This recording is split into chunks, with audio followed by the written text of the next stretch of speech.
মানুষের অধিকার নিয়ে কথা বলে যাচ্ছিল, বাংলাদেশের মানুষের পক্ষে কথা বলে যাচ্ছিল ভূমিহীন আন্দোলন।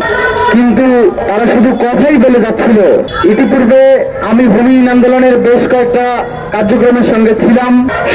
বর্তমান সরকারকে তো আমরা মৃত্যুবরণ করে বর্তমান সরকারকে ক্ষমতায় বসিয়েছি।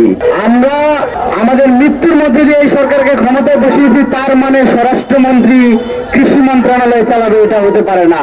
স্বরাষ্ট্র মন্ত্রণালয় সে প্রশাসনকে সামাল দেবে, সে প্রশাসনকে দেখবে, সে তো কৃষি মন্ত্রণালয়ের কোনো কিছু সে দেখতে পারে না। এই জায়গাতে আমরা মনে করি একটা বৈষম্য হয়েছে।